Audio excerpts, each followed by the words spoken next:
Balcony में एक आदमी कुर्सी पर बैठा था। उसकी आंखें खुली थीं, लेकिन वो कहीं देख नहीं रहा था। सामने एक औरत कटोरी लेकर बैठी थी। आदित्य, मुंह खोलो। आदित्य हिला नहीं। औरत ने उसका जबड़ा थोड़ा खोला और निवाला उसके मुंह में डाल दिया। आदित्य ने चबाया नहीं, बस निगल लिया।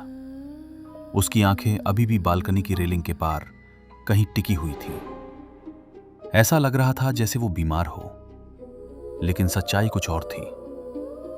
आदित्य का दिमाग अब उसके काबू में नहीं था। आदित्य एक आईटी कंपनी में मैनेजर था और उसकी पत्नी निधि एक हाउसवाइफ। आदित्य को एक अजीब शौक था, रात में बाइक राइड करना। हर वीकेंड वो अकेले निकल जाता। खाली सड़कें, ठंडी हवा और गहरा सन्नाटा, उसे यही सब पसंद था। एक रात आदित्य हमेशा की तरह बाइक लेकर निकल पड़ा। कुछ किलोमीटर चलने के बाद उसने बाइक रोकी, बैग से एक छोटा सा मिठाई का डिब्बा निकाला और एक टुकड़ा खा लिया। फिर बाइक स्टार्ट की और आगे बढ़ गया। कुछ देर बाद उसे अचानक महसूस हुआ जैसे कोई उसका पीछा कर रहा हो। उसने मिरर में देखा, लेकिन पीछे कोई नहीं था। फिर उसे महसूस हुआ जैसे बाइक थोड़ी भारी हो गई हो, जैसे पीछे कोई बैठ गया हो। आदित्य ने तुरंत ब्रेक लगाया, पीछे मुड़ा, लेकिन सीट खाली थी। चारों तरफ सिर्फ सन्नाटा। कुछ दूरी के बाद उसे सड़क किनारे एक पुराना टूटा हुआ घर दिखाई दिया। दरवाजा आधा खुला था।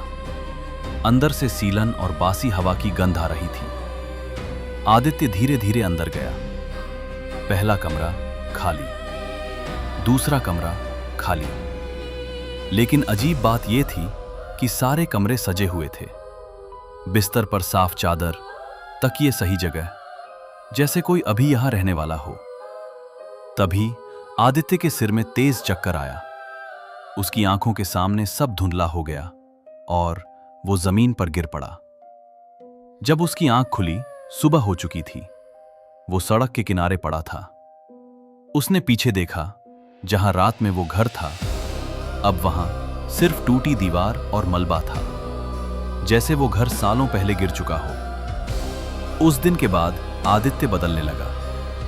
वो रात में उठकर बालकनी में खड़ा रहता, अंधेरे को घूरता रहता, और एक दिन उसने कहा, मैं सबसे बदला लूंगा। जब पंडित ने हवन किया, तब सच्चाई सामने आई। आदित्य के शरीर में अरुण नाम के आदमी की आत्मा थी, जिसे उसी सड़क पर एक कार ने मार दिया था, और उसकी लाश कई घंटों तक सड़क पर पड़ी रही थी। और जब आदित्य उस सड़क से गुजरा, तो वो आत्मा उसके शरीर में घुस गई।